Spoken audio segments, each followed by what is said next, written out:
guys, and welcome to Betwixt the Books, where we will be doing a review of To Be Taught, If Fortunate by Becky Chambers. I don't have a physical one to hold up. We've both read ebook copies of this, correct? Yes. Yes. So I'll, in theory, in post, I will put a picture of the cover, but we don't have one for once to hold up. Is this your first Becky Chambers? Have you read Yes. anything else? Okay, I have read others by Becky Chambers. I've read A Long Way to a Small Angry Planet, which is the first book in like her sci-fi series, and I have read both A Psalm for the Wild Built and A Prayer for the Crown Shy, which are the two books in the Monk and Robot series, which is her current book series that she's writing, and now obviously this one as well. So I obviously big fan Becky Chambers. Gretchen, first time being introduced. And you did it through a novella. Well, listen, both of us, I've talked about this. Do you know why I keep picking novellas even though you never like them? It's because they're short and we can read them. Like That's not true. I liked the Edgar Allan Poe one. Okay. I have liked one.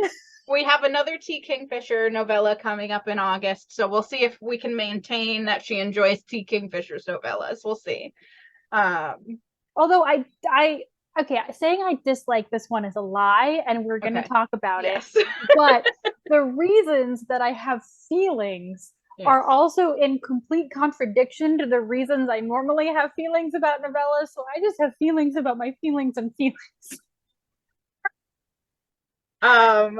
I guess I should say, if you haven't heard of this book before, this is one of the things that we were talking about. It's basically a long flight log, essentially, depicting this 4-person crew traveling between 4 different planets to do some science. Like they land on a planet, they do some different science. They've got a person doing weather, a person doing geology, and a person doing biology on all of these planets to sort of see what's going on there. They're all ones that they have pretty good idea to believe that there is signs of life or possible past life on these planets. So they're just doing science to see if like we can learn some more about how life starts on planets, if there's different types of whatever. They're just doing science and they're going from planet to planet. And we're following them along. That's the main plot there, is following these 4 people as they do that. Gretchen has feelings about that, which we will get into. I quite enjoyed it. Like my overall opinion of it, I really enjoyed it. I don't think I enjoyed it as much as I like the Monk and Robot series. Like Monk and Robot is like 5 stars for me. I think this one's probably like a 4-star book for me. And I'll talk about some of my reasons for that. And I'll also talk a bit about the genre and stuff like that as we get into this. But like just my overall opinion of this one, 4 stars. I quite enjoyed it. It was fast. Like it's, I think, under 200 pages. If you like get rid of the like, there's like some special edition stuff at the back. It's about 150. Yeah. So it's pretty short and sweet. If you're looking for something quick, I like hope punk as a genre. This is part of that. Becky Chambers' works are all hope punk. They're looking at it. We picked it because it was queer. It had queer rep in there.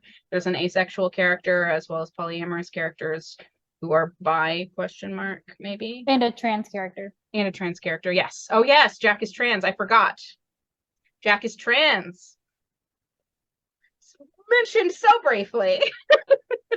So we picked it for its queer rep, and Becky Chambers again also has queer rep in all of her books. So if you're looking for a sci-fi author who's always going to have like queer positive books, good author to pick. Yeah.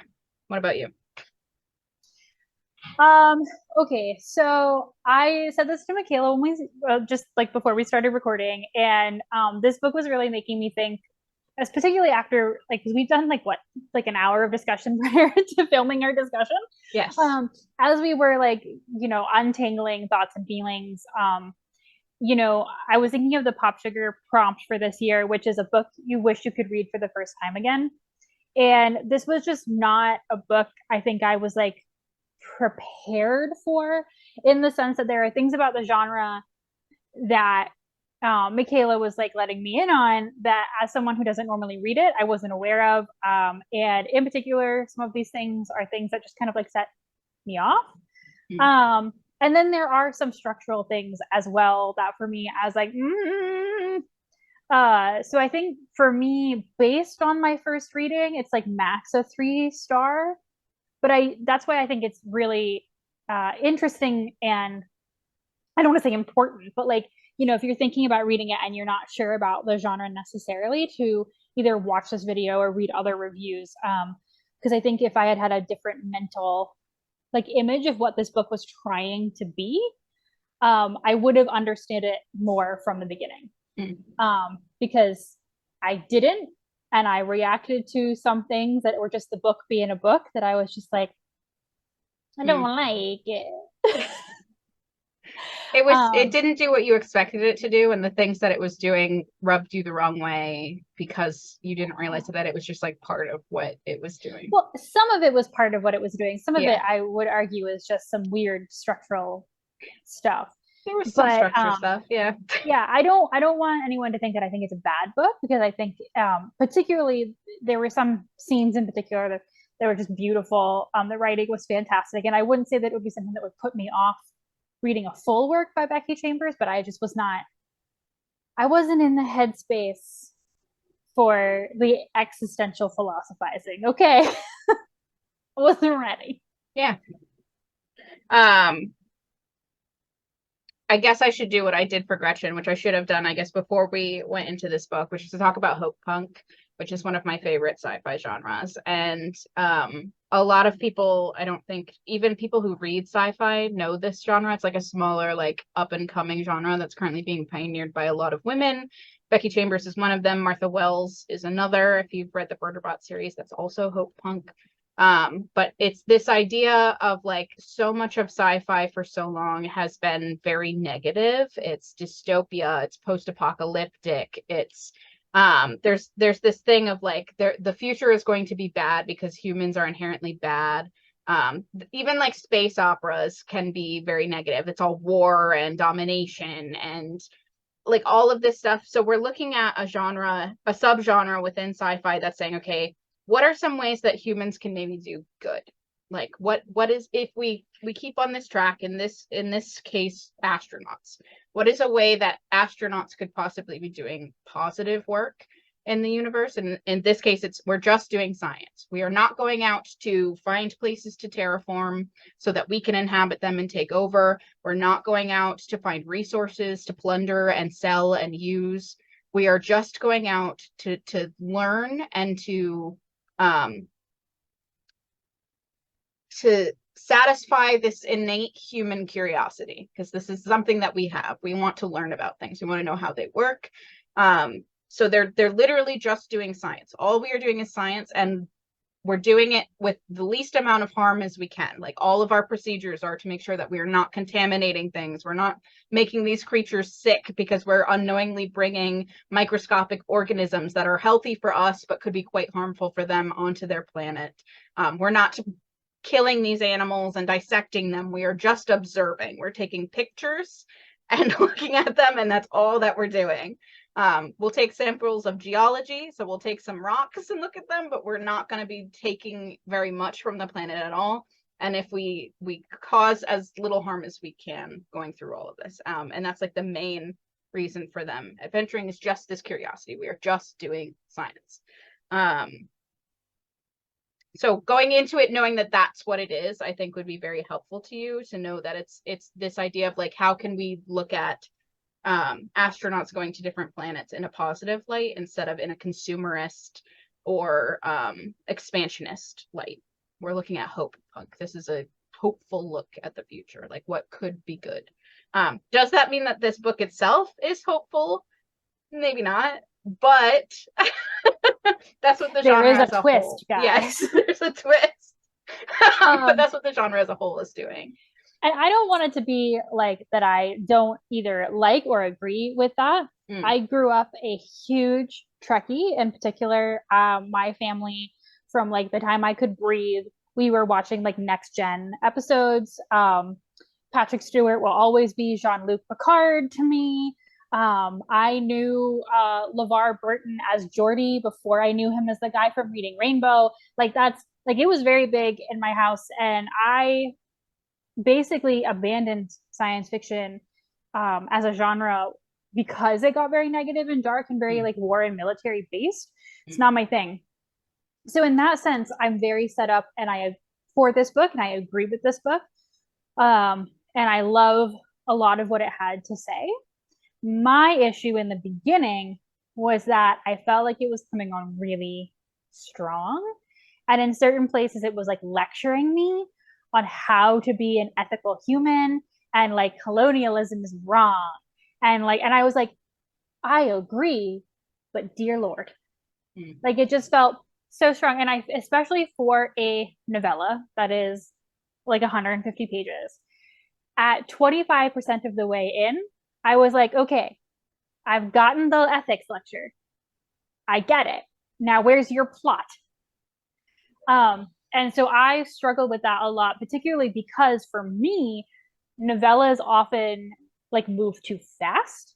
And so I was expecting some kind of like swift engagement with some kind of plot, some kind of like character tension, something to kind of hook into and be like, this is where the story is going. I didn't get that. I got what felt like an ethics lecture for 25% of the book. And then when I was like, okay, so the whole point of this is like how to do ethical space travel. Okay, I'm into it. I really love that they've landed on this planet and they're talking so beautifully about like exploring and seeing all of these things for the first time. And then after like the initial touchdown, it then like sped through all of their other discoveries that they made on that planet. And I was like, what? Was this not what we were here for? Because that's what I understood the plot to be. And the plot of the book is actually quite episodic. They go to 4 different planets. And so it's like episodic in that sense. So the beginning of the book in particular was really, really rough for me because I was just like very unable to find my footing in what I was supposed to be getting from this until about halfway through when like things pick up. Events happen, like stuff definitely happens in this book, but I said to Gretchen, I feel like we both agree that it was an ideas book. Like it's definitely talking more about these ideas, and it's more philosophical than it is like plot driven. Obviously stuff happens, but I said it's very much more a character study of these people. So it's this question of like, these 4 people have knowingly gone into space, knowing that while it is supposed to be a return trip, like they're supposed to go to these 4 planets and then come back to Earth, it's going to take 80 years. And the only reason that they're still going to be alive is because they can kind of go into stasis, which slows down their biological clocks. So like what took 14 years only aged them 2. That sort of idea. And then they're going to come home, but because it's going to take 80 years Earth time to come home, everyone they know is going to be dead. So these people are the only people they're going to know when they get back home are the people they're leaving in the ship with, who they have a relationship with. We've sort of described it. They're in a polyamorous relationship, or at least our protagonist is in a polyamorous relationship with all of the other folks on the ship in various degrees. But they're all very close and very like knit together. So we're following that sort of idea of like this existentialism of like, everyone we love is going to be dead when we go back. We stop and we get news, and the news is of like wars and famine and people dying. Like, how do we feel bad about that when like all of those people were going to be dead when we got back anyway? And the news is on a 14-year delay. Yeah. So any like, news they get, like it's not like they could, even if they like turned the ship around, like that news is 14 years out of date. So they are out of space, out of time. Yeah. Like out of any known world, just the 4 of them experiencing this together for the first time in human history. Yeah. So that's what you're going to get is like the like existential of that. There are definitely like things that happen on these planets, and you get the joy of discovering new things and the terror of like something has gone wrong, and like, are we going to survive this? Are we going to be stuck here? Is our equipment going to fail? Like all of this stuff is something wrong back home. There's a point where they stop receiving communications. So now there's like this extra thing that they need to worry about of like what went down back home. Like, we don't know. We're still stuck all the way out here, and it's been 14 years, I guess. Like, we can't do anything about that now. Like all of that is happening, and that's sort of the idea of like looking at how humans react to all of this. And like you get very different reactions from the 4 different people to all of these different stimuli. Like the ups, the downs, all of it. That's what you're getting. Just be aware that when you open up this book, that's what you're getting. We want you to know that before you go into it. You wanted to talk about the ending. I feel like it is, sort of back this up a little bit. It is so important to understand that this is an ideas book. Yeah. Because I think I read this book wrong because of just like the way that my brain is wired. Yeah. So I spend 25, like, I'm hunting and I'm hunting and I'm hunting for what is the plot of this book. Yeah. Like, I don't get it. I don't understand. Stop lecturing me. I agree that colonialism is bad and we should do no harm on these foreign planets. Like, I agree with you. Stop telling me about it. Yeah. I heard you the first time. And so then you get to the point where, like Michaela said, they stop receiving communications from Earth. And you understand that something is wrong, something is going on. And my brain, my like constantly searching for a plot brain is like, here it is. I found it. But the thing is that does not come up again until the end. So I started speeding a little bit because I'm like, why? Okay, you brought this up. It's like Chekhov's gun, right? Okay, so what is that like? And then some very serious stuff does go down on particularly the last third. 2 planets. Yeah. And I probably didn't give that as much attention as I should have, because I was like, well, you told me that there was a gun on the mantle and you have yet to use the gun. And then you get to the ending, which we're not going to spoil, I promise you. But if you are not understanding this book as an ideas book, as a book meant to make you think, and you're looking for a very standard like character plot book, the ending will be extremely unsatisfying. Because the second I finished this book, I believe my text to Michaela was, that cannot be the ending. I refuse to accept this. Yeah.